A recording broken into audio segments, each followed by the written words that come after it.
Eu gostaria de, então, no segundo momento, falar um pouquinho de uma dificuldade que muitos de nós enfrentamos no ministério, nas nossas igrejas, que é esse choque de gerações. E eu gostaria de, à luz da palavra de Deus, trazer aqui refrigério e encorajamento. Não é fácil, às vezes, e eu estava ontem à noite pregando numa igreja, e acabou o culto, o pastor, ele é meio exagerado, tinha umas 80 pessoas, ele pediu 330 esfirras, e aí nós ficamos ali, né? E eu, como eu estou com esse problema de refluxo, acredite se quiser, eu não comi nem duas inteiras. E aí ele falando assim, aqui na nossa igreja, você vê, nós temos bastante adolescentes, jovens casais, mas não temos idosos. E eu falei assim, por que não tem idosos? Ele falou, não sei. Eu falei, mas precisa averiguar por quê? Porque eles não estão chegando aqui dentro. Então, eu sei que às vezes igreja é aquilo, né? Formatada, não, a minha igreja é formatada para atingir a juventude. A minha igreja é formatada para atingir casais.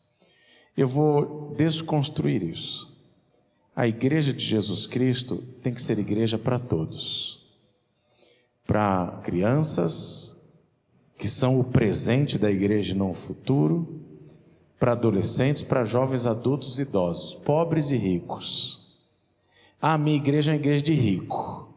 Não existe isso, porque no céu, deixa eu falar uma coisa para você, a sua carteira não vai entrar lá. E se entrar, você não vai comprar nada com o que você tem dentro. A coisa boa é que o cartão de crédito que você tiver dentro da carteira, também esquece a dívida, porque lá na eternidade não tem.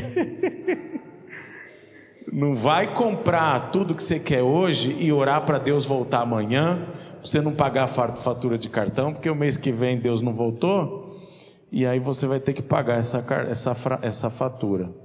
Mas não existe isso. Um dos autores muito celebrados há 15, 20 anos atrás, 25 anos atrás, foi um norte-americano chamado Philip Yancey. E o Philip Yancey, na sua biografia, e eu li uma vez e meia essa biografia, ele foi criado numa igreja lá nos Estados Unidos, racista, uma igreja de brancos, igreja para brancos. Eu já fui nos Estados Unidos e claro, gente, eu gosto de música, então eu fui numa igreja para pretos. É incrível como o racismo, ele é de todas as vias, né? É inadmissível você ter uma igreja de brancos, é inadmissível você ter uma igreja de ricos, de pretos. A explicação é que na época da secessão nos Estados Unidos, quando os brancos diziam, vocês não podem entrar na nossa igreja, os negros fizeram as suas igrejas. Mas uma vez que agora não existe mais lei e que há uma compreensão que nós somos um em Cristo Jesus, não pode haver fator que nos separe. Philip Yancey, ele fala dos diversos traumas que ele carrega, porque ele, como muito branquinho, ouvia do púlpito o pastor falar do destino eterno dos negros. Que coisa horrorosa. Nós não sofremos isso aqui no Brasil, pelo menos não que eu tenha conhecimento, em termos de igreja. Agora, faixas etárias é um grande desafio. É incrível isso. Como que nós formatamos uma igreja pensando só na juventude? Mas Sidão, se não for assim, porque se não puser uma música pesada, os jovens não vêm. E se eu coloco uma música pesada, os velhinhos não querem vir. É natural. Gente, igreja não é mercado, supermercado, que você faz as coisas ao gosto do freguês. Igreja é ensinamento. Se um jovem não pode ir numa igreja que tem idosos, porque ele quer rock pauleira, ele precisa ser ensinado a conviver com as demais pessoas, porque a igreja é prenúncio do céu. Nós precisamos trabalhar o coração das pessoas a fim de que elas entendam que no céu as coisas serão diferentes. Eu tenho uma teoria, mas é só uma teoria de brincadeira, tá bom, gente? Que eu digo assim: sabe aquele seu pior inimigo? Ah, não tem inimigo. Sabe aquela pessoa que você tem mais dificuldade de suportar? Então, a boa notícia é que lá no céu, as habitações celestiais são quartos duplos. E Deus, pelo seu senso de humor, vai colocar você para todo sempre, eternidade, junto com essa pessoa. Não, Deus, por favor, Senhor, não faça isso comigo. Mas, às vezes aqui na terra, a gente age como se dessa maneira, lá no céu, nós fôssemos viver. Por isso que tem igreja para rico, para pobre. Em alguns lugares para branco, para preto. Em alguns lugares para jovens, para velhos. A gente tem que vencer isso. É um grande desafio. E eu gostaria de olhar para o livro de Deuteronômio, no Antigo Testamento, no capítulo 6, e falar sobre ultrapassar as fronteiras das gerações. Diz o seguinte a palavra de Deus. Deuteronômio, capítulo 6, do versículo 1 em diante. São estes os mandamentos, os estatutos e os juízos que o Senhor, seu Deus, ordenou que fossem ensinados a vocês, para que vocês os cumprissem na terra em que vão entrar e possuir. Para que durante todos os dias da sua vida, vocês, os seus filhos, os filhos dos seus filhos, temam o Senhor, seu Deus, e guardem todos os seus estatutos e mandamentos que eu lhes ordeno, e para que os seus dias sejam prolongados. Portanto, escute, Israel, e tenha cuidado de cumprir esses mandamentos, para que tudo que lhes corra bem, e vocês muito se multipliquem na terra que mana leite e mel, como o Senhor, o seu Deus, dos seus pais lhes prometeu. Escute, Israel, o Senhor, nosso Deus é o único Senhor. Portanto, ame o Senhor, seu Deus, de todo o seu coração, de toda a sua alma, com toda a sua força. Estas palavras que hoje lhe ordeno estarão no seu coração. Você as inculcará a seus filhos, e delas falará quando estiver sentado em sua casa, andando pelo caminho, ao deitar-se, levantar-se, e também deve amarrá-las como sinal na sua mão, e elas lhe serão por frontal entre os olhos. E vocês as escreverá nos umbrais de sua casa e nas suas portas. Quando, pois, o Senhor, seu Deus, estiver levado vocês para a terra que sob juramento prometeu aos seus pais, Abraão, Isaque e Jacó, que daria a vocês, uma terra com grandes e boas cidades que vocês não construíram, com casas cheias de tudo o que é bom, que vocês não encheram, com poços abertos que vocês não cavaram, com vinhas e olivais que vocês não plantaram, e quando vocês comerem e se fartarem, tenham cuidado de não esquecer o Senhor, que os tirou da terra do Egito, da casa da servidão. Temam o Senhor seu Deus, sirvam a Ele, jurem somente pelo nome dEle. Não sigam outros deuses, nenhum dos deuses dos povos que estiverem à sua volta. Porque o Senhor seu Deus é Deus zeloso no meio de vocês, para que a ira do Senhor, o seu Deus, não se acenda contra vocês e os destrua de sobre a face da terra. Não ponham à prova o Senhor seu Deus, como fizeram em Massá. Guardem cuidadosamente os mandamentos do Senhor seu Deus, os seus testemunhos e os seus estatutos que Ele lhes ordenou. Façam o que é reto e bom aos seus olhos, aos olhos do Senhor, para que tudo o que lhe vá bem, e para que vocês entrem e possuam a boa terra que o Senhor sob juramento prometeu aos pais de vocês, expulsando todos os inimigos de diante de vocês, como o Senhor prometeu. Amém. Roberval, é até meio-dia isso?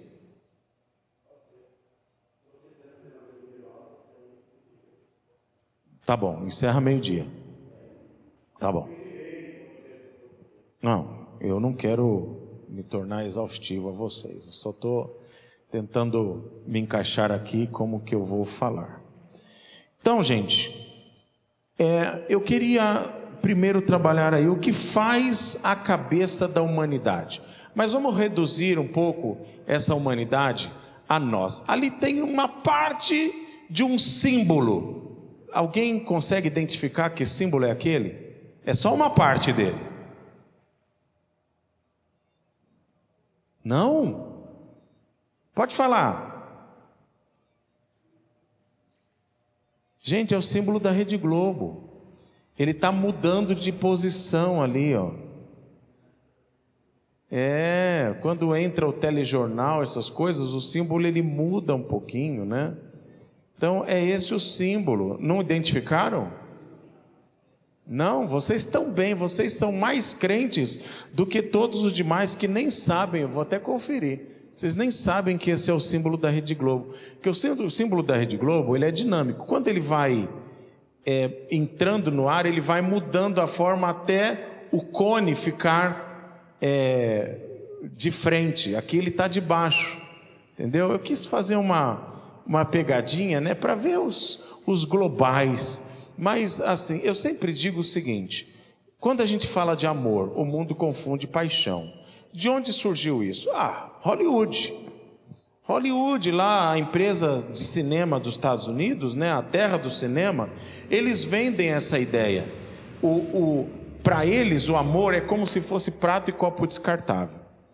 Eu lembro que alguns anos atrás, e lá na nossa casa, a gente ainda hoje em Atibaia recebe muita gente, mas por incrível que pareça, lá em Santos a gente recebia muito mais. A gente morava num apartamento e às vezes tinham 20, 30 pessoas no nosso apartamento. O que você faz para servir uma comida para essas pessoas? Vão ter churrasco! Sabe o que a gente fazia? Prato descartável, copo descartável. Aí certa vez eu convidei uma amiga que estudou comigo no seminário, falou: vem aqui visitar a gente.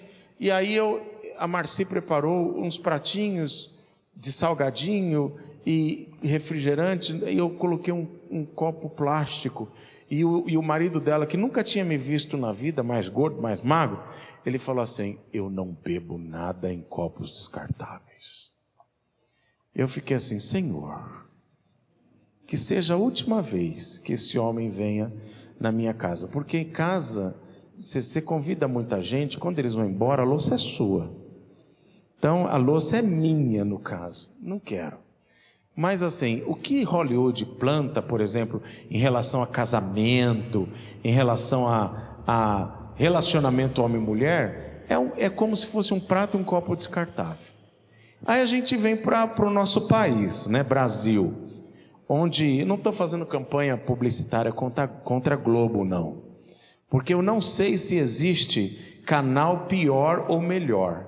Até os canais, por exemplo, TV Cultura hoje, ela tem tanta coisa que eu diria: Senhor, isso aqui não pode entrar na minha casa, e é do governo do estado de São Paulo. Então, mas eu quis usar a Globo porque é o canal mais popular do nosso país. Eles fazem a cabeça das pessoas. Novelas brasileiras fazem a cabeça. As pessoas, elas assistem e elas, sem perceber, elas estão literalmente imitando o que aquilo está sendo ensinado. Então, o que faz a cabeça do brasileiro é muito essa questão da televisão. Mas e o americano? O que faz a cabeça do americano é Hollywood. O que faz a cabeça do americano é literalmente o que as redes de televisão elas contam como a sua história. Por que o americano gosta muito de arma? Porque a história dos Estados Unidos, ela sempre foi uma história de um país armado. Você pode ver um filme de Velho Oeste, né? Quando os desbravadores que chegaram na costa leste, ali um pouco para baixo da cidade de Boston, né? Onde todo o estado de Minas Gerais mora, né? Porque eles moram ali naquela região de Massachusetts, né? O pessoal vai de Valadares e de todas as outras cidades. Uma vez eu fui pregar ali naquela região numa igreja de brasileiro, sem brincadeira, 90% eram mineiros e 10 paraenses. Eu falei: como é que funciona isso? Vocês fecharam a cidade? Teve um senhor lá que ele é açougueiro de um supermercado, e já está lá há 20 e tantos anos. O filho dele nasceu nos Estados Unidos e é médico hoje nos Estados Unidos. E ele falou assim, eu perguntei o nome, qual é a sua cidade? Ele falou o nome da cidade, eu falei, eu nunca vi. Aí eu nunca ouvi falar na sua cidade. Aí ele falou assim para mim, pastor, eu acho que deve ter mais gente da minha cidade aqui nos Estados Unidos do que lá na cidade, né? Mas os americanos, né, que não são americanos coisa nenhuma, porque lá também era terra dos índios, né? Mas os europeus chegaram fugindo, a maior parte eram cristãos, protestantes, né, evangélicos. Eles fugiram da perseguição lá na Escócia, na Inglaterra. Vieram um navio chamado Mayflower, aportaram ali perto de Massachusetts. E aí, depois de alguns anos, depois de mais de 20 anos, alguns começaram a atravessar os Estados Unidos até o outro lado, para chegar no que hoje é a Califórnia, né? E aí, a história conta que esses homens de Deus, eles iam todos armados. Por quê? Porque se não fossem armados, os índios não deixavam eles chegar nem no meio do caminho. Então, a história do americano, dos Estados Unidos, é muito relacionada à arma. Então, o que faz a cabeça do americano para a arma? A sua história. A mídia, ela narra isso, ela aumenta isso. Então, o americano gosta de arma. Eu conheci um missionário americano que ele criou seus filhos aqui no Brasil. Ele foi missionário no Nordeste muitos anos. E o seu filho mais novo foi fazer o último ano do ensino médio nos Estados Unidos. E aí ganharam um jogo de basquete, e quando acabou o jogo de basquete, foram comemorar numa lanchonete. E aí um amigo falou assim, eu estou com uma arma no carro, quer ver? Quero. Pumba, deu um tiro aqui, na perna. Morreu. É muito comum isso nos Estados Unidos, todo mundo gosta de um revólver. Cultura.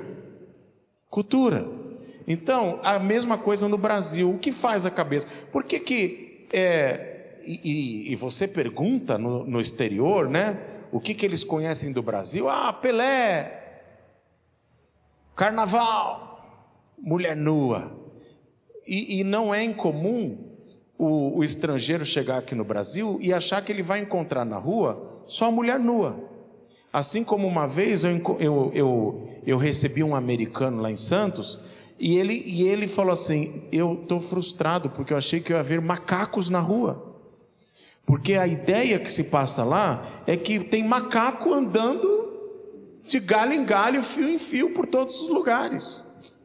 É isso que eles pensam do Brasil. Mas o que faz a cabeça? Por que de fato no Brasil nós temos essa dificuldade, né? De que as roupas parecem que são mais curtinhas? Sidão, é o calor, não é, gente? Não é o calor. Porque em 1920, 1930, no calor, se você for olhar as fotos, os homens só usavam terno, cartola na cabeça e colete por dentro, e no calor, que não era nem a nossa cultura também. Isso foi uma cultura recebida de fora. Mas nós somos sempre adaptados culturalmente àquilo que nos passa. E o que Moisés está transmitindo ao povo aqui em Deuteronômio 6 é cuidado com isso. Deuteronômio é repetição da lei. Vocês, povo de Israel, estão sendo preparados para entrar na terra prometida. Então cuidado. Cuidado, porque lá vocês terão contato com outros povos. E aí, por isso que muitas pessoas não entendem muito bem o que Deus dizia no Antigo Testamento e falam assim, Deus é um Deus sanguinário, porque Ele mandava matar. Gente, entenda, a aliança de Deus era com Israel. E Deus se aliançou com Abraão e disse, eu vou abençoar o meu povo, que eu fiz como propriedade exclusiva para mim. Os outros povos serão abençoados se abençoarem vocês, e se vocês abençoarem eles. Foi esta aliança que Deus fez com Abraão. Mas quando Deus diz ao povo, entre na terra prometida, Ele diz assim, não façam aliança com os outros povos. Se necessário for, matem eles. Meu Deus. Mas entendam, o que Deus estava forjando era um povo para si, num lugar para si. Não é que as outras pessoas não importam para Deus, entendam isso. Mas é porque Deus sabia que o seu povo iria se aproximar de outros povos. Vocês lembram, por exemplo, Ruth? História de Ruth? Ruth era do povo de Israel, moabita. Os moabitas estavam onde hoje é mais ou menos a Jordânia, do lado de Israel. Era um povo de guerra, um povo que implicou com Israel. Eles deveriam ter sido exterminados na guerra e não foram. E a história de Ruth é uma exceção, porque Ruth, ela declara o seu amor à sua sogra, que era... Quem era a sogra de Ruth?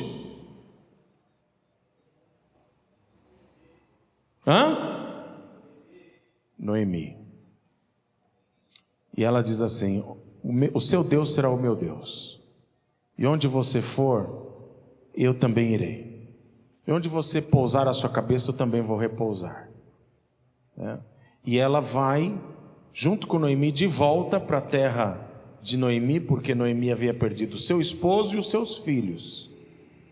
Uma das noras ficou em Moabe.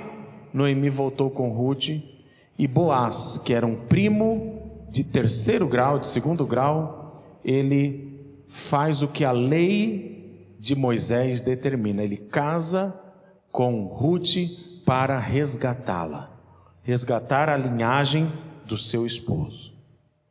Isso é uma exceção.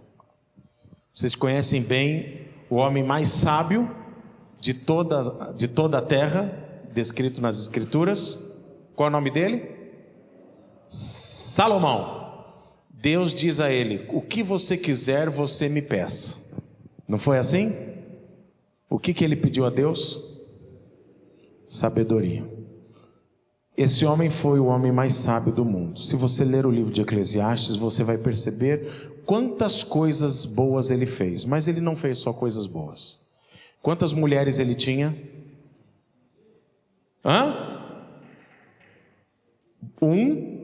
Aí você bota 3 zeros. 1000. Meu pai do céu, que homem era esse?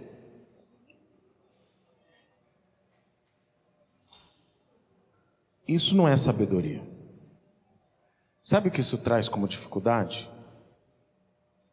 Cada uma dessas mulheres, vindas de outros povos, elas trouxeram para si os seus deuses. É o que a Bíblia diz. Então, naquela época de Salomão, o reino de Israel, ele se torna um reino poderoso. Sabe como você acalma o coração de um rei de um reino poderoso? Presentes. Qual presente que davam a Salomão? Concubinas. Então, se você for lá para Atos 9, não precisa, né? Mas Filipe, ele vai pregar para o alto oficial da rainha de Candace. Esse homem está indo de Jerusalém para sua casa, depois de ter buscado de alguma maneira a Deus. Onde fica Candace? É onde hoje nós conhecemos como Etiópia, na África. E dessa maneira, esses povos que rodeavam ali Israel, o norte da África, toda a Palestina, a Ásia Menor, eles se rendiam ao rei poderoso. Por quê? Porque era uma forma de você falar assim: sou seu amigo, não acabe comigo, não me invada. Então ofereciam muitas mulheres, e o que Salomão fazia? Aceitava. Não está tendo um problema gigante agora, porque o nosso antigo presidente parece-me que aceitou umas joias caras, e aí estão fazendo um escarcéu danado. Gente, eu não estou defendendo ninguém aqui, mas todo presidente do Brasil recebe muitos presentes, mas quando você quer achar num, você acha. Então, com Salomão era a mesma coisa. O que ele tinha que ter feito, gente? Não, obrigado, querido. Você quer me dar dinheiro? Traz ouro, traz prata. Mulher, não. Mas ele aceitava e ele fazia uso dessas concubinas. Essas mulheres vieram de diversos povos diferentes. Sabe o que elas levaram? Os seus deuses, os seus altares. Isso está nas Escrituras. Sabe o que aconteceu depois de Salomão? Nós temos 3 períodos de reinos em Israel. O primeiro, chamado Reino Unido: Saul, Davi e Salomão. Depois de Salomão, começa-se um período chamado Reino Dividido. Diversos reis se revezam um pouquinho de tempo para liderar o norte e o sul, e depois disso o reino cativo. É aquilo que nós dizemos como derrocada. Essa semana o Ibis, temos ali um corintiano, nem todo mundo é perfeito, mas você com certeza já ouviu falar de Ibis, porque todo mundo que acompanha futebol sabe o que é o Ibis. Ibis é um time lá de Pernambuco, que ele tem a alegria, a fama de dizer que eles não ganham de ninguém. E essa semana passada, eles ganharam do Santa Cruz. E mexeram com a torcida do Santa Cruz, porque assim, não ganhamos nunca de ninguém, mas ganhamos do Santa Cruz. E aí, a história é o seguinte: como um time que há 4 anos atrás estava disputando a Série A, e por algumas rodadas chegou a ser o líder, hoje perde do Ibis e não está nem qualificado para a Série D.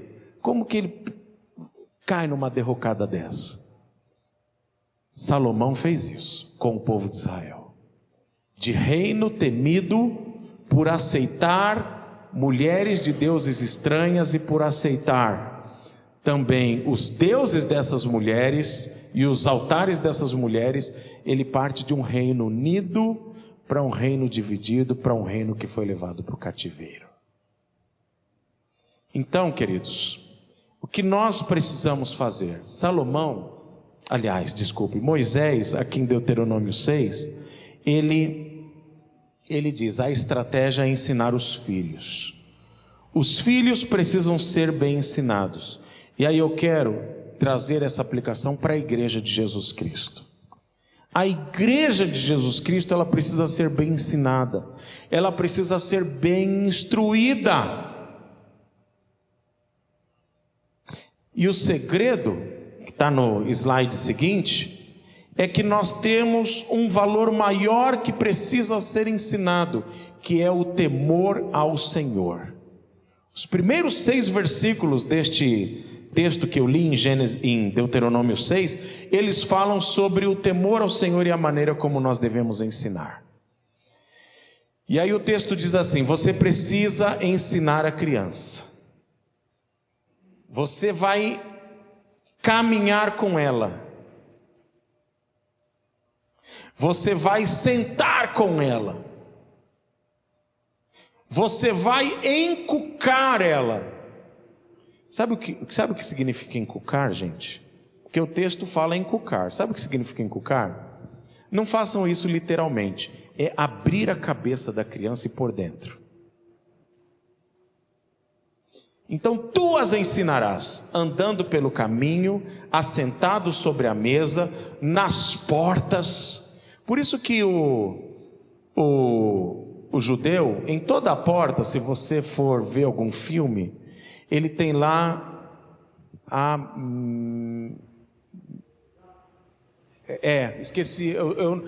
mezuzá. Eu ia falar Hanukkah é o candelabro. Ele tem a mezuzá, que é um negocinho, tem uns bonitos, tem uns feios, né? Você escolhe o que você bem entender. Você não precisa pôr na sua porta não, mas se... eu quero enfeitar. Lá na Conde de Sarzedas tem loja que vende. Acredite se quiser. O que tem dentro da mezuzá? Tem um rolinho escrito em hebraico, Deuteronômio 6. É interessante isso. Por quê?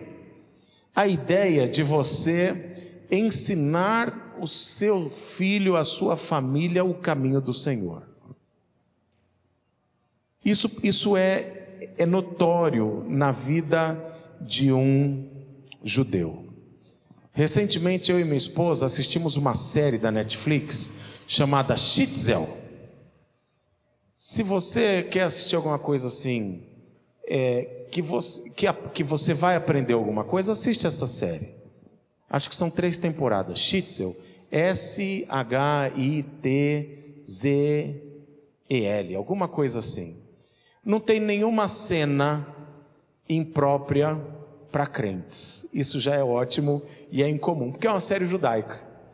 Mas também não é uma série de crentes. Vocês vão ver que o judeu fuma muito. Mas é interessante a maneira como o judeu fuma bastante, viu, gente? Isso é cultural deles. E bebe também. Mas assim, vocês vão ver como eles se preocupam, mesmo de maneira equivocada, para ensinar os seus filhos. Eles matriculam seus filhos nas escolas onde a Torá é ensinada. E eles cobram dos seus filhos. É interessante isso. Nós precisamos nos preocupar com isso. Por exemplo, lá na igreja onde eu fui pastor em Santos, uma vez a líder do berçário, ela veio me procurar e falou assim: pastor, eu preciso de uma verba. Eu falei: verba para quê? Se nós compramos berços novos, decoramos a sala, e não era uma sala com mofo, como eu disse no início. Já foi, viu? Porque Santos é lugar para ter umidade. Mas ela falou: não, pastor, eu preciso fazer um treinamento para as pessoas que trabalham no berçário. Eu falei: mas que treinamento? Nós vamos trazer um curso aqui para a igreja, e nós vamos ensinar qual música tocar para as crianças no berçário, qual material e qual texto bíblico nós vamos usar. Berçário, 0 a 2 anos, Lenine o nome dela. Lenine, que é isso? Pastor, o senhor acha que berçário é só um depósito de bebê?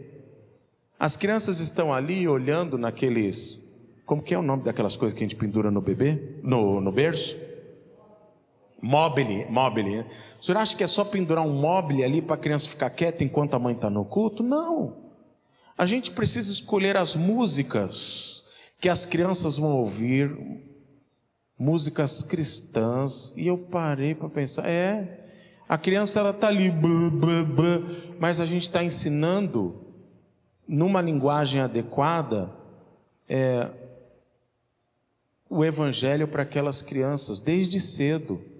E eu falei assim: aprende, Sidão, porque eu sou pedagogo por formação, e eu não levava isso em consideração.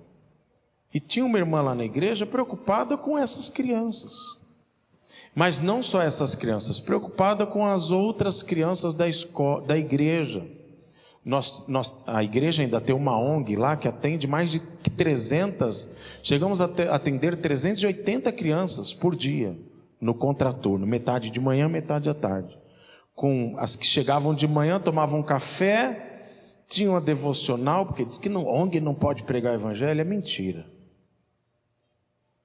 Dávamos o café da manhã, pregação do evangelho, depois tinha reforço escolar, tinha aula de informática, aula de inglês, aula de não sei o que, tudo criativo, que a criança já tinha carga. Contraturno você tem que ter atividades lúdicas, culturais, música, até dança, e depois tinha o almoço e elas iam para a escola, e as que saíam da escola chegavam, almoçavam e tinham isso até ao final da tarde. Era fantástico. Oportunidade para se pregar o evangelho. Mas assim, a gente investia nas salas de aula, investia no ambiente. Santos é muito calor, se Santos é muito quente, deixa eu falar uma coisa para você, tem que pôr ar-condicionado, porque, mas são crianças, e se com muito calor elas estiverem, elas não vão prestar atenção em nada, porque o calor cansa as pessoas. Então assim, tinha que pensar em tudo isso, mas a igreja investiu bastante, e os frutos são grandes. Tem um garoto lá no seminário chamado Cauã. O Cauã, ele está estudando no seminário, ele vai ser um missionário. Ele se converteu nessa ONG lá da nossa igreja. Se converteu na ONG, levou o pai, a mãe, os 2 irmãos e a avó. E quando a avó deu o testemunho, a sua pública profissão de fé para ser batizada, ela disse assim: se eu estou aqui é por causa do Cauã. Então depois essa família, eles até passaram por um momento muito complicado, a igreja os ajudou, o Cláudio, que é o pai, se tornou zelador por 1 ano da igreja, aí ele trabalha em segurança do trabalho, arrumou um emprego lá no Porto de Pecém, foi embora para Pecém. E aí em setembro do ano passado o Cauã me ligou, já tinha até me esquecido dele. O Cauã me ligou e falou assim: pastor, eu vou para o seminário esse ano, me ajuda aí. Eu falei: ajuda? O que você quer? Uma bolsa. Eu falei: demos uma pequena bolsa para ele, e ele está lá com a gente. Então vale a pena a gente investir nas crianças, vale muito a pena. Departamento infantil não é depósito de criança, é lugar onde o evangelho precisa ser pregado. Por que eu estou colocando tudo isso? Primeiro porque o texto ele diz que nós temos que ensinar os nossos filhos. E às vezes, se o pai e a mãe não têm toda essa condição de ensinar tudo, a igreja ela vai suprir. Ela não substitui, mas ela tem que suprir. Agora,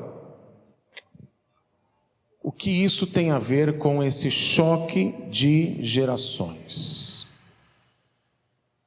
A igreja ela precisa ser propícia a todas as faixas etárias, não é só as crianças. E pulando todas as faixas, vamos chegar nos idosos. Aqui não tem ninguém idoso, certo? Eu posso sentar um pouquinho, gente? Estou com dor nas costas, mas eu prometo que eu continuo reverente e junto com vocês. Deus sempre me deu no ministério uma paixão muito grande por pessoas experientes. Eu sempre me vi muito cercado pelos idosos. A gente aprende demais. Biblicamente é isso que a palavra de Deus diz. E eles precisam ser honrados. Até mesmo quando eles precisam ser exortados, a palavra de Deus diz que eles precisam ser exortados respeitando quem eles são, a idade deles. Mas sabe o que eu percebo? A igreja às vezes tem uma limitação em pensar que tipo de trabalho desenvolver para com idosos. Eu lembro que alguns anos atrás, o meu pai e minha mãe assumiram o ministério com a terceira idade, na igreja onde eu era o pastor, e eles disseram assim: dê dicas para a gente do que a gente fazer. Pai, olha, ministério com terceira idade, eles gostam de passear. É mesmo? Mas não vai levar eles no Hopi Hari, que a coluna não aguenta. 25 de março, que não dá. Aí uma senhorinha falou assim: sabe onde eu fui com as minhas vizinhas? Em Embu das Artes. Aí eu falei: sério? Eu nunca fui em Embu das Artes. Não sei se tem alguém aqui que é de Embu das Artes. Eu nunca fui lá. Mas os meus pais fizeram um passeio com a terceira idade. Eles amaram. O que eles viram eu não sei, porque eu nunca fui. Mas uma coisa eu falei para os meus pais: olha, mas não fique entrando nessa de que idoso só gosta de passear, de viajar e de fazer coisas que não fez durante a vida inteira porque estava trabalhando. Porque os idosos também precisam ser instruídos na palavra. E eles montaram todo um planejamento disso, né? Assuntos pertinentes à terceira idade, melhor idade, idade de ouro, seja lá como você falar. Eu tenho um amigo, senhor já, pastor, que ele se enquadra nessa terceira idade, né? E aí ele, quando vai dar palestra para a terceira idade, ele diz assim: dizem que é a melhor idade. É nada, gente, não acredite nisso não. Ele já prega contra ele mesmo. Mas assim, precisa de instrução também, porque nós somos seres humanos. A gente aprendeu hoje, amanhã a gente precisa ser relembrado, porque incrivelmente a gente esquece. A gente esquece. Eu digo isso por mim, né? Olha, falei no início da nossa conversa aqui, às 9 horas, sobre encorajamento, como você se manter firme no ministério. Quando que Deus vai precisar falar isso de novo para mim? Amanhã de manhã. E depois de amanhã. E depois de amanhã. Porque nós somos seres humanos e nós precisamos. Então essa ideia de que precisamos ser ensinados a temer e amar o Senhor é uma constante nas nossas vidas. Não pode ser só de vez em quando. Então eu diria que uma das grandes preocupações das nossas igrejas, elas precisam ser isso. Como eu vou equipar a minha igreja com a palavra de Deus? Eu quero dar só uma dica. Eu hoje sou reitor do Seminário Palavra da Vida, estou lá lidando com alguns muito jovens. E no fim do ano passado, nós não aguentávamos, eu digo a liderança, resolver problemas. Porque eles moram lá. Você imagina você colocar 4 pessoas num mesmo quarto. Eu lembro quando eu cheguei no seminário há 30 anos atrás, mais de 30 anos, como aluno, e o meu primeiro quarto era eu,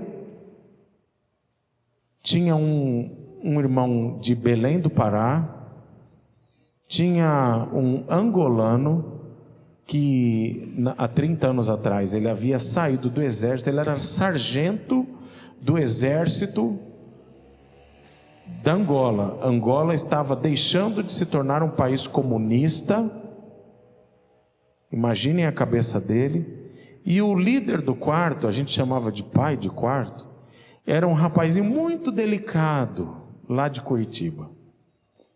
Gente, eu, às vezes, me encolhia na cama e fechava, punha até o cobertor na cara, para não ouvir as brigas e as discussões, que eram pessoas diferentes umas das outras. Isso era um quarto de homens, imagina um quarto de mulheres. Você usou minha maquiagem. Não sei, eu fico só imaginando. Imagine você morar com você e mais outras 3 mulheres juntas. Um retiro de carnaval é uma coisa, passar 3 dias juntos é uma coisa, passar 4 anos juntos é tanta complicação. E o fim do ano passado eu já não aguentava mais resolver problemas. Orei a Deus, pedi sabedoria e falei: Senhor, o que eu vou tratar o ano que vem? Porque todas as capelas, lá a gente tem culto a semana inteira, todas as capelas de sexta sou eu que prego. Eu já sei o que eu vou falar sobre conflitos e resolução de conflitos. Amanhã de manhã na igreja do Marcelo Hermínio eu vou falar um pedacinho só. Mas como tem sido bom, e a gente tem falado isso todas as semanas,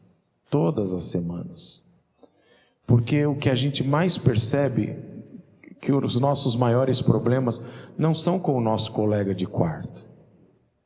Nós temos grandes problemas no nosso trabalho, no nosso lugar de moradia.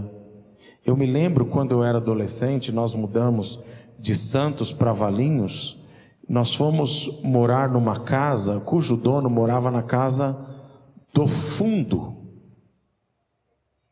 E a irmã lá da igreja, a esposa do pastor, ela chamou os adolescentes para fazer uma serenata para a gente, de boas-vindas.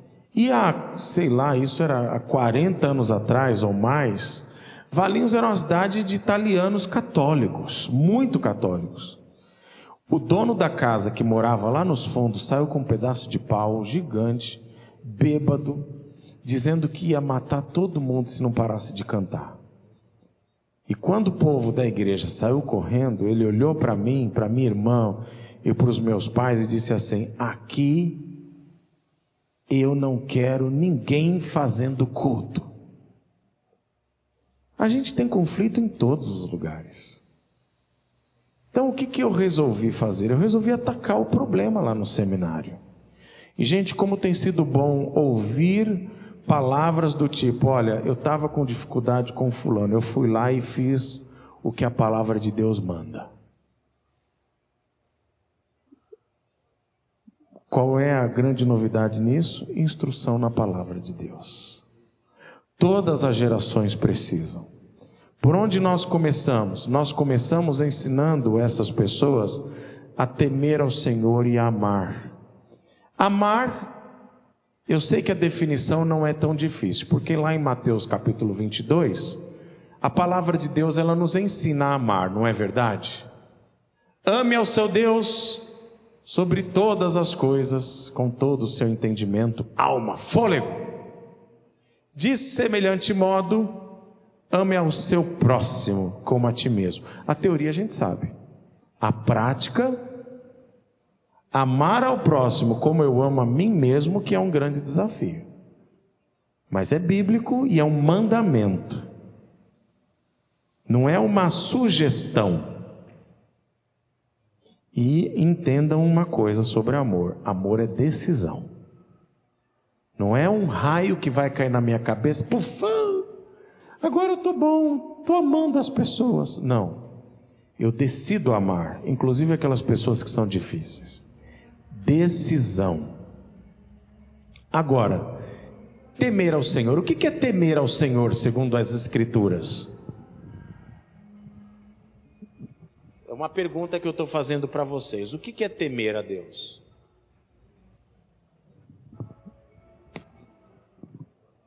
Pode falar alto. Respeito, obediência, mais alguma coisa?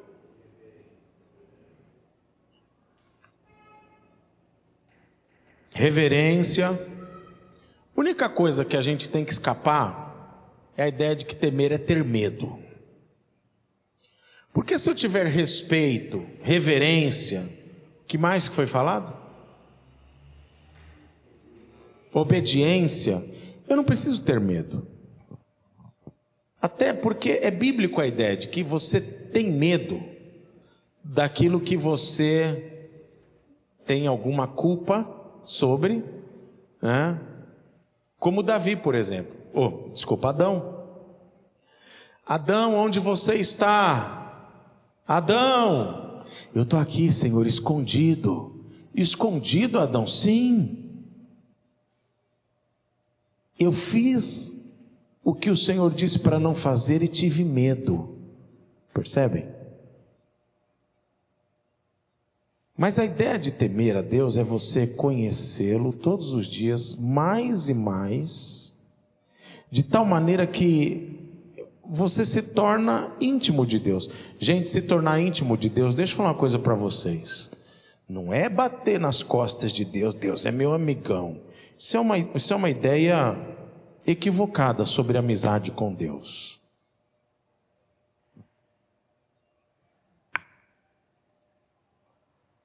Às vezes, as pessoas, quando se tornam muito íntimas de nós, elas perdem um pouco o senso e tratam a gente como se a gente fosse, né? Eu disse, né? Lá na igreja a gente tinha uma ONG, 380 crianças. E eu sempre era gentil, ia cumprimentar, conversar, abaixava para falar com as crianças, né? Brincava. Aí volta e meia tinha um que vinha e queria me dar um tapa. Epa, peraí, está perdendo o senso, o respeito. Então, também, você ter relacionamento com Deus não pode te levar a achar que Deus é teu amigão. Não, pode deixar que se eu errar, Deus é meu amigão. Não faça isso. Porque a ideia de temor é de você ter respeito por Deus, obedecer ao Senhor e reverenciar. Quando Salomão termina o livro de Eclesiastes, e Salomão ele tentou preencher os vazios da sua vida de muitas maneiras, não é verdade? Ele fez grandes construções, ele procurou prazer na bebida, ele diz tudo isso no livro de Eclesiastes. Procurou prazer nas mulheres, procurou prazer nos grandes feitos, e ele descobriu que tudo é vaidade. E aí ao final do livro de Eclesiastes ele diz assim: eu descobri que o sentido da vida é temer ao Senhor. Por quê, gente? Porque ele percebeu que nada pode preencher o nosso vazio, senão o próprio Deus. E eu busco a Deus obedecendo a Deus. Reverência é simples o entendimento. Reverência é você entender qual é o seu tamanho e qual é o tamanho de Deus. É isso. A gente vive numa sociedade hoje, né, ano 2023, onde não existe muito mais respeito, né? Mas eu sei que de cultura para cultura muda-se um pouquinho. Certa vez, gente, acredite se quiser, tá? Eu não sou rico não, mas é que quando a gente faz a obra de Deus, Deus faz coisas conosco que a gente nem imagina. Certa vez eu fui convidado para conhecer o Japão e pregar o evangelho lá. Foi a primeira vez na vida que eu preguei o evangelho para alguém que não sabia quem era Jesus Cristo. Mas no metrô, eu estava no metrô e entrou um senhorzinho com bengala assim. E eu fiz, né, eu levantei e fiz o gesto para ele sentar no meu lugar. E aquele velho assim, ó, fez uma cara de bravo. E aí o pastor que havia me convidado, ele falou assim: não, aqui não. Ele falou assim: eles acham que isso é uma afronta contra a idade, não se dá lugar para idoso. Aí na bengalinha do velho, abriu um banquinho e ele sentou nesse banquinho que abriu da bengala dele e ficou ali no meio do metrô. Não se dá lugar para idoso no Japão. Mas isso é só cultural. A gente sabe que é cultural, porque via de regra, em todas as culturas, o idoso precisa ser respeitado, ele precisa ser ouvido. E não que Deus seja um idoso, mas é autoridade. Deus precisa ser respeitado, reverenciado. E essa é a ideia de temor. E é isso que a gente precisa, né,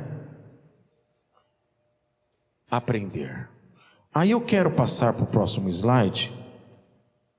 E eu quero dizer que esse aqui foi o presente marcante da minha vida.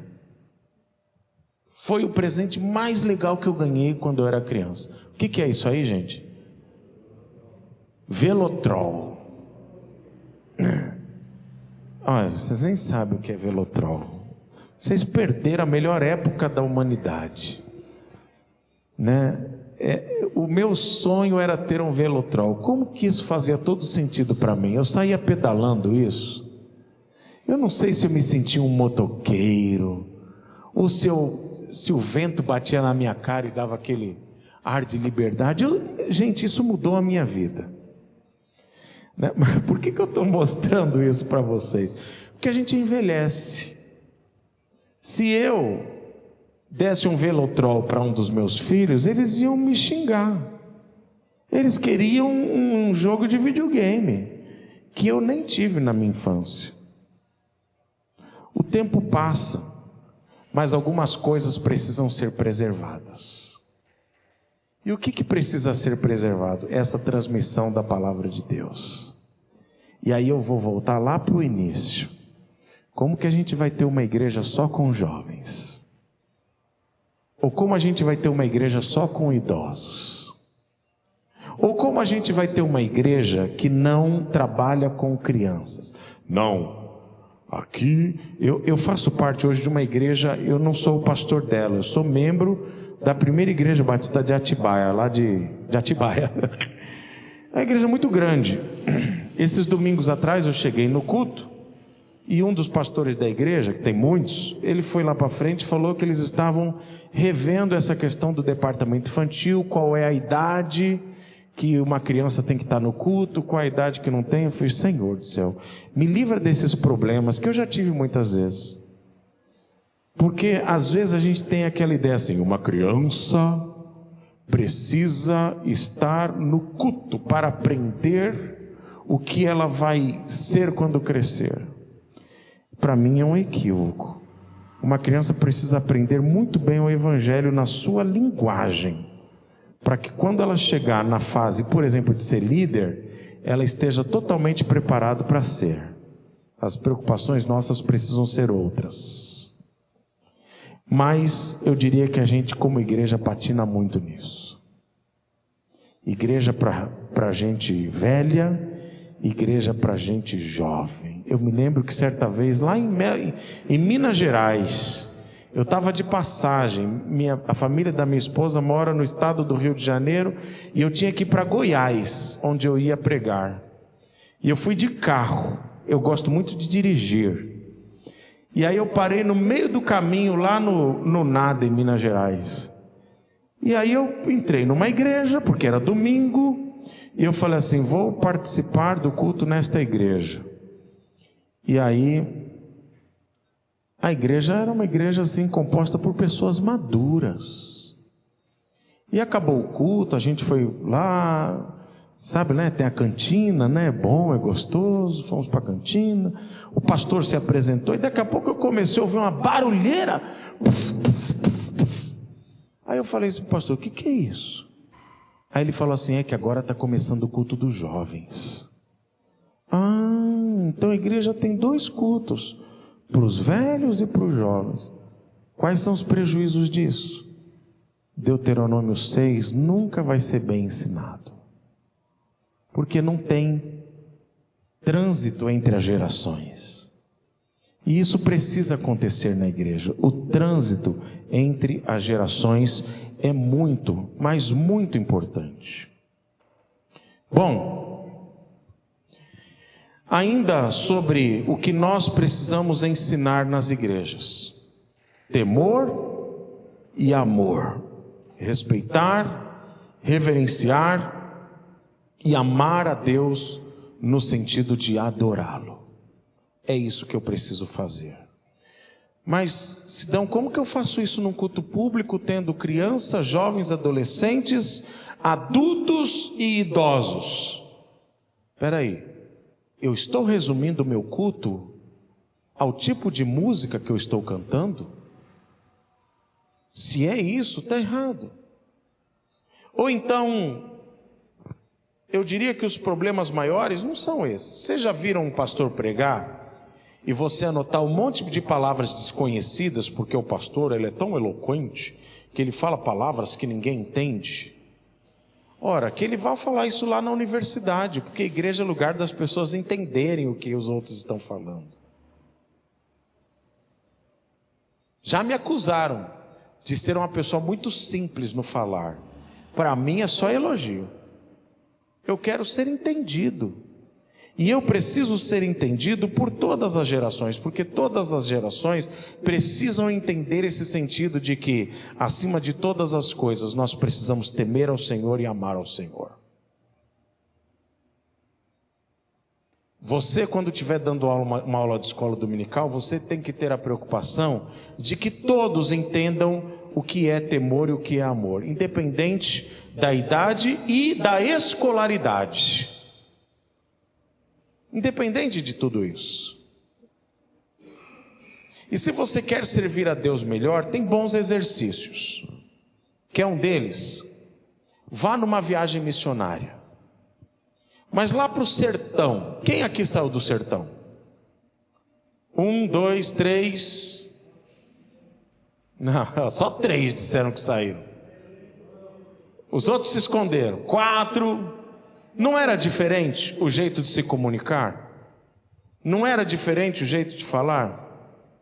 Então você tem que conhecer outras realidades, para que quando você voltar, você entenda assim: o evangelho precisa ser falado de uma maneira que todos compreendam. Eu dou aula no Palavra da Vida, mas eu dou aula também num seminário chamado Seminário Flutuante. Já ouviram falar? Vocês sabiam que na bacia amazônica existem 22 mil comunidades de moradores que moram ali nos leitos dos rios?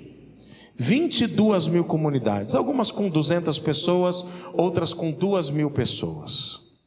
22 mil comunidades. Então existe um seminário num dos rios lá, você pega lá, querem a parte mais fácil ou mais difícil? Mais difícil. Você vai pegar um avião daqui a Manaus. Ô Roberval, quando você for tirar foto, fala para mim que esse lado é melhor. Não tira foto assim, que eu tenho que virar, entendeu? Ó, esse lado aqui. Aliás, acho que a irmã mandou ali foto. Eu tentei, o meu celular é tão ruim que ele Manda de novo que eu tento postar, porque eu acho que eu não...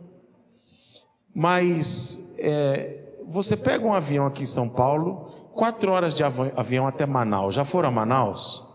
Manaus só é o início do mundo. Aí você pega um barcão. Barcão é aquele recreio. Aquele barco que cabem 100, 200, 300 pessoas, que volta e meia naufraga. Você pega um barco daquele, você vai andar por volta de 3 dias. Até andar não, o barco que anda, você vai ficar dentro dele. Até uma comunidade lá no Rio Abacaxis, que é a entrada de uma reserva indígena. Ali é onde funciona o seminário flutuante. Aí eu dou aula ali 10 dias, 12 dias, manhã, tarde e noite.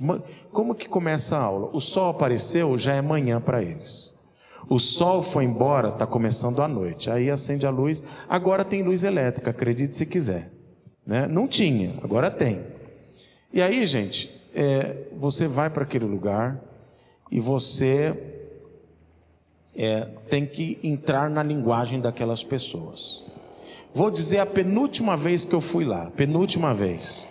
Eu fui cansado, foi difícil, mas foi edificante.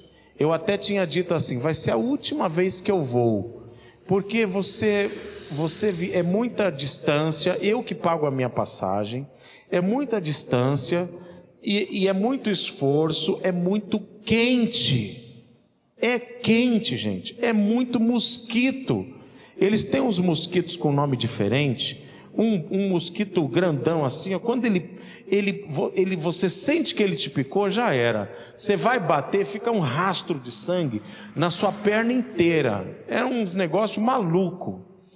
Gente, é muito sacrifício, não vou. Aí, eu no dia de ir embora, uma mulher gestante, 7, 8 meses de gravidez, eu tinha falado assim, para mim, né? Porque eles disseram assim, o ano que vem você volta. E eu assim, volto nada.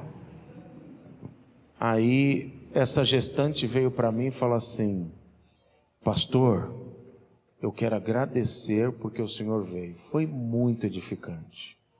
Eu estava desanimada porque eu tenho gestação de, não lembro, 7, 8 meses. E eu vim numa rabeta. Sabe o que é rabeta, gente? É uma canoa de índio com um motor adaptado que parece sabe aqueles cortador de grama? A rabeta parece um cortador de grama. Eu vim de Cócoras a noite inteira para chegar aqui. Passei 12 dias, mas foram os melhores 12 dias da minha vida. Aquilo me destruiu. Eu falei, Senhor, talvez eu volte. Aí eu fechei a minha mochila, fechei a minha mala. Não era essa mochila, era outra.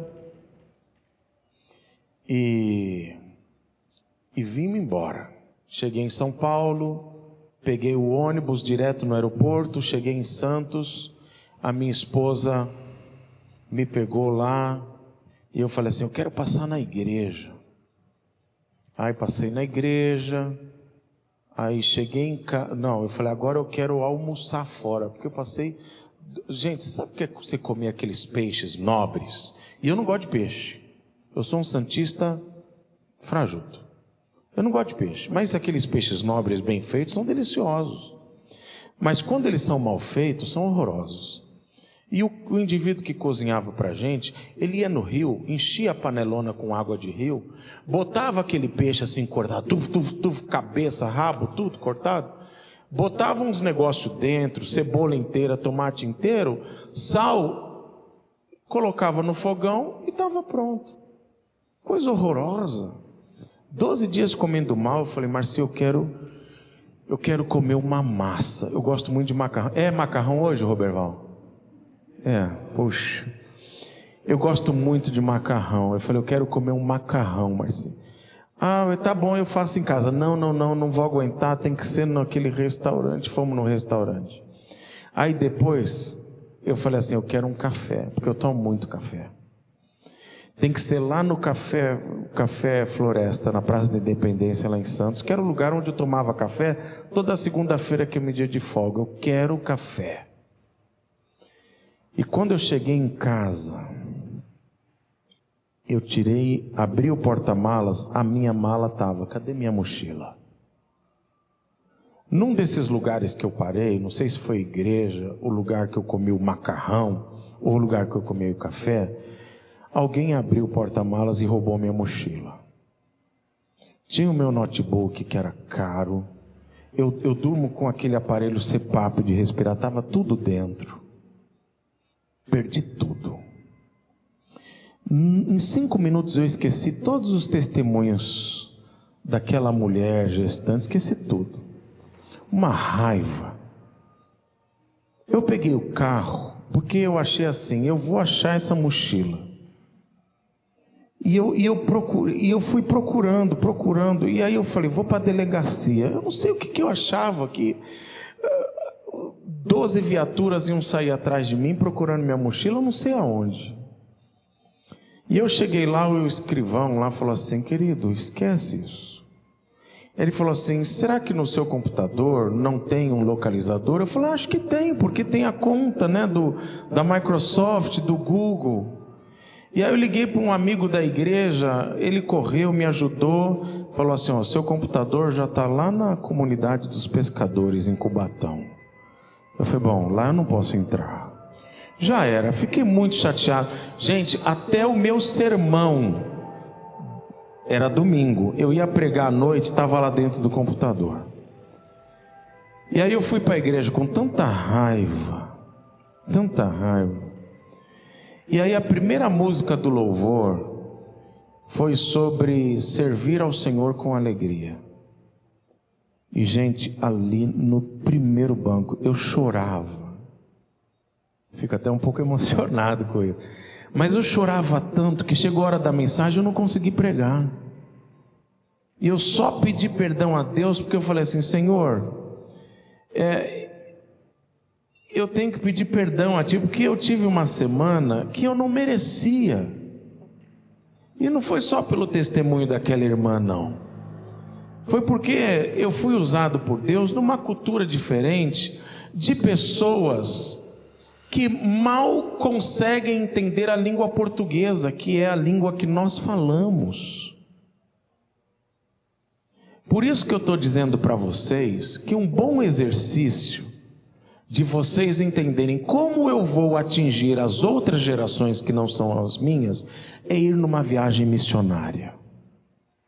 Porque você vai chegar num lugar que não é seu, numa cultura que não é sua, e Deus vai usar você com as suas limitações, no meio de um povo que nem te conhece. Eu lembro que numa das vezes, não foi a mesma vez, mas conversando com um rapaz, e ele contando uma história triste. Aliás, aquela viagem foi a viagem das histórias tristes, porque a gente estava logo de manhãzinha, ali na igreja, onde é a sala de aula, e está chegando uma mulher numa canoa, gritando, e aí um casal de índios, eles falam na língua deles, eu não entendi nada, mas os outros entenderam, que era a sogra dele, e a sogra estava chegando com a filhinha deles, porque os alunos vêm das suas comunidades para passar todos esses dias na mesma comunidade, dorme todo mundo num coberto só para redes. E eu não, né? Porque eu dormi em rede, de manhã eu não levanto. Mas assim, ou a rede vai para o chão, né? Um dos dois. Mas a mãe, a sogra do índio, falou que de manhã a cunhada do índio foi fazer café e jogou a água quente pela janela e pegou na menininha que estava fazendo xixi do lado de fora. Tinha 4 anos. Então foi aquela época dos mais velhos, lembra os médicos cubanos? Né? Foi aí que eu parei de fazer críticas, porque quem salvou essa menina naquela comunidade foi uma médica cubana. E aí salvou, colocou a menina numa lancha e parte para o hospital mais perto. Eu falei, quanto tempo ficou o hospital? De lancha. Se não der nada errado, 6 horas, 7 horas. Eu falei, Jesus amado. Mas a menina sobreviveu. Mas aí eu fiquei assim pro Genivaldo, que é o diretor lá do seminário. Eu quero ir embora. Ele falou, por quê? Não, é muito trauma para minha cabeça. Aí os alunos, cada um começou a contar o seu trauma. Aí um desses rapazes, aluno, né? Ele falou assim, ó, eu tinha mulher, filhos, e o ano passado o motor da rabeta explodiu. E elas duas morreram na canoa. Né? E aí eu falei, e aí o que você fez? Ele falou assim, eu tentei recomeçar minha vida em Manaus, eu arrumei um emprego como segurança, fui para Manaus, mas esse negócio de se vestir assim de calça, de sapato, não é para mim não. Ele falou, eu não sei nem falar direito, eu voltei para minha comunidade, aqui é o meu lugar. Então, gente, para você vencer os seus choques de geração, experimenta ir para um lugar desse. E não precisa gastar dinheiro para chegar em Manaus não, porque no estado de São Paulo tem gente assim. Eu fui pastor em Santos 23 anos. Cidade de Santos não. Mas se você passar de Peruíbe indo para Ilha Comprida, e você tem umas comunidades ali, são caiçaras, são pessoas da terra. Eles têm dificuldade de se expressar, porque parece-me que a língua deles é diferente. Não é, mas parece. Procura fazer uma viagem missionária e ser usado por Deus.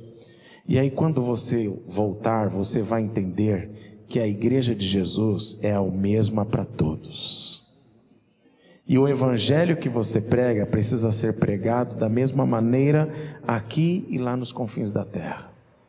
As pessoas precisam entender o que é temer ao Senhor e o que é amar a Deus. O próximo slide, ele traz aqui uma foto de um filme antigo. Eu gosto muito de filmes de ficção científica. E esse é um filme chamado Contatos Imediatos do Terceiro Grau. Fugiu aí, né? Mas vocês lembram desse filme, não? Lembram? Olha aí, esse era o cartaz do filme. Contatos imediatos. Não apareceu aqui? Só lá no meu? Claro que apareceu aí. Hã? Claro que apareceu. E às vezes parece que as nossas comunicações são contatos imediatos do terceiro grau. Então, voltando para Deuteronômio 6, eu quero fazer uma proposta, e a gente já vai se caminhando para o final, tá bom? Eu quero fazer uma proposta de como nós vencermos isso. Olha o que Moisés diz ao povo: você vai inculcar na vida daquelas pessoas o temor e o amor a Deus. E aí, gente, a ideia de inculcar, no próximo slide, é esse termo, lamad. Lamad é literalmente você cortar a mente com uma navalha afiada, formando um canal, um sulco na mente da pessoa, né? E colocar ali, não simplesmente ensinamentos, mas ensinar aquela pessoa a viver um estilo de vida e uma forma de vida que agrade a Deus. Quando você tiver a ideia de que trabalhar com uma pessoa é simplesmente transmitir conhecimento para ela, a fórceps, sabe o que é fórceps, né? Vocês, mulheres que tiveram um parto difícil, foi usado fórceps, você sabe o trauma que é isso. Tirar a criança com um alicatão. A ideia de você ensinar pessoas a fórceps não dá certo. Tem um filme, Caminho para Kandahar. É um filme da história de uma jornalista americana que ela vai para o Afeganistão e lá ela tem contato com uma escola de crianças e às vezes a gente acha bonito, mas não é bonito não. O muçulmano radical lá do Talibã, ele pegava a criança de casa, 4, 5, 6, 7 anos, colocava numa escola e a criança ela tinha que decorar a Torá, tinha que decorar o Alcorão. E se ela falhasse na prova oral, levava chibatada. O filme narra essa história que é verídica. Não é dessa maneira que a gente ensina a palavra de Deus para as pessoas. Porque se você chegar, não, agora a nossa igreja vai ser uma igreja inclusiva, crianças, adolescentes, jovens, adultos e velhos. Se você quiser ensinar uma criança com a força, ele nunca mais vai voltar. Porque igreja não é escola que ele está matriculado e o conselho tutelar, se ele faltar, vai ligar para a família perguntando: cadê? Faltou na escola hoje, é um BO de, né? Sabem que se seu filho não for na escola, você está encrencado. Ontem um pastor, ele me mandou uma cópia da decisão judicial, porque ele faz homeschooling com os filhos. Ou seja, ele estuda em casa com os filhos não vão para a escola. O conselho tutelar da cidade dele, aí no interior de São Paulo, foi lá e disse assim: você precisa matricular os seus filhos na escola. Ele disse: não vou. O juiz condenou-o a abandono de incapaz. E depois de 2 anos, ontem ele foi absolvido. Eu confesso, eu nem sou a favor do homeschooling. Eu acho que você tem que ensinar o seu filho na escola, porque ele não vai ser menos crente ou mais crente por causa da escola. Ele vai ser menos crente ou mais crente pelo que ele aprende ou deixa de aprender dentro de casa. Mas, se você deixar o seu filho em casa e ele não for na escola, o conselho tutelar, depois de sei lá quanto tempo, pode tirar o seu filho de você. Você sabia disso? Agora, se o seu filho não quiser mais ir na igreja, ninguém vai ligar. Não tem autoridade que vai dizer está fazendo errado. O povo vai achar é bom hoje. Então, não é com o fórceps que nós vamos ensinar as pessoas, mas a ideia de inculcar é formar um estilo de vida. E aí lá no Palavra da Vida nós temos diversos cursos. Um deles é um curso de 1 ano para aquele adolescente que saiu do ensino médio e quer fazer uma faculdade, mas antes ele quer passar 1 ano lá, sendo discipulado, recebendo ensino bíblico. E agora no início do ano eu estava conversando com um rapaz, e eu fui o primeiro a dar aula para eles esse ano. E a gente, não sei porquê, porque a aula era sobre teologia própria, ou a doutrina de Deus, mas eu acabei falando sobre namoro. Isso acontece comigo. E aí ele me procurou no final da aula e falou assim: professor, eu namoro uma menina não crente. O que eu devo fazer? Eu falei assim: o que seu pai e sua mãe acham? Porque eu não sou pai e mãe dele. Ele tinha 17 anos de idade. Ele falou: os meus pais nem crentes são. Meus pais são separados. Um mora numa cidade, outro mora na outra. Eu moro com a minha avó. Eles não devem estar nem sabendo que eu estou aqui, quanto mais que eu tenho uma namorada. Vixe. Se eu dissesse para ele assim: querido, faz isso, senão você... eu ia fazer da maneira errada. Então o que eu falei para ele? Eu falei assim: está na hora de você começar a ter a Bíblia como o seu único parâmetro para a sua vida. Você está entendendo isso? Porque até hoje você disse: não mora com o pai, não mora com a mãe, você mora com a sua avó. Quem te ensinou as coisas? Ih, pastor, muito do que eu sei eu aprendi na rua. Está na hora de você começar a aprender o que está na palavra de Deus. Agora, vocês acham que aquele adolescente de 17 anos, ele vai aprender tudo isso em um dia? Então, inculcar na vida das pessoas é ter paciência, é entender que lidar com pessoas é um ministério, é se dedicar a ensinar, porque ele não teve pai nem mãe para ensiná-lo. E eu não sei se ele também teve um pastor para fazer isso. E se faltou o pastor, eu não sei se ele frequentava uma escola dominical. Eu não sei nada sobre ele, a não ser o que ele me disse naquele fim de aula. Então eu tenho que me dedicar com muito amor, porque ministério é isso, a fazer com que ele tenha um estilo de vida, encucar a palavra de Deus nas pessoas, não é forçosamente, vai, entra, entrou na cabeça e ele é uma nova criatura. Encucar é você ter paciência, ensinar o que a palavra de Deus diz, da maneira certa, a fim de que ele viva da maneira certa, que é para a glória de Deus. Eu quero encerrar falando do Plínio. Quem foi o Plínio? Plínio é um irmão que já faleceu em Cristo Jesus, e ele era aquilo que nós chamamos de amigo do Evangelho. A sua esposa era convertida, as irmãs da esposa, os sobrinhos, e o filho do Plínio também convertido. E eu me lembro desde seminarista, e eu trabalhei na mesma igreja 3 anos enquanto seminarista e depois 23 anos como pastor. Quando eu era seminarista, o Plínio ia nos nossos retiros de carnaval. Era um homem que fumava muito. Ele no retiro de carnaval, a gente fazia retiro em escola. Ninguém tinha dinheiro, queríamos fazer retiro, pedimos uma escola do governo, o governo dava. Eu acho que hoje até isso está difícil, né? Não sei.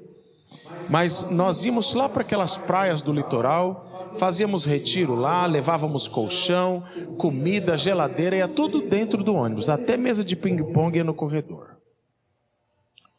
E o Plínio ia com a gente, porque a esposa ia, o filho ia, os sobrinhos iam, os cunhados iam, porque todos eram da igreja, mas o Plínio não, avesso ao evangelho. Só um amigo, de vez em quando, retiro de carnaval, ele ia. E tinha um outro que também ia, que também era amigo do evangelho, casado com uma outra senhora da igreja. Esse eu não vou falar o nome, porque eu não sei se ele se converteu ou não, mas o Plínio se converteu um dia. E a vida do Plínio mudou da água para o vinho, da noite para o dia. Ele não só parou de fumar, porque parar de fumar, gente, é uma consequência. Tem gente que para no primeiro dia, tem gente que para depois de muito tempo, tem gente que nunca para. Mas um dia eu já era pastor, eu falei: Plínio, eu te admiro tanto. E ele falou assim: por quê, pastor? Porque você mudou radicalmente depois que você se converteu. Ele se converteu numa programação evangelística da igreja. Trouxemos um conjunto musical de jovens e naquele dia ele entregou a vida a Jesus. É claro que o Espírito Santo de Deus já trabalhava na vida dele, porque esposa convertida, filho convertido, família convertida, Deus já estava trabalhando. Mas aí eu falei: Plínio, eu te admiro. Ele falou: mas o senhor me admira por quê? Entre outras coisas, Plínio, porque o dia em que você se converteu, você nunca mais pôs um cigarro na boca. Ele falou: pastor, eu vou contar uma coisa para o senhor. Não tem um dia, 1 minuto, que eu não sinta o cheiro do cigarro e queira colocar o cigarro na boca. Sério? Pastor, é uma luta que o senhor não tem ideia. E o que te faz vencer? Ele falou assim: não sou eu. Ele falou: tem horas que eu choro pedindo a Deus para não colocar um cigarro na boca. Fique imaginando, porque eu só fiz essa pergunta para ele uma única vez. Ele morreu alguns anos atrás de câncer. Ele teve um câncer assim, ó, puf, capotou o carro no fim da Imigrantes. Aí foi internado. Mas por que capotou? Não sei por que eu capotei. Aí fizeram exames, diagnosticaram ele, tinha um tumor no cérebro. E em 1 mês do diagnóstico à morte, foi isso aqui, ó, puf.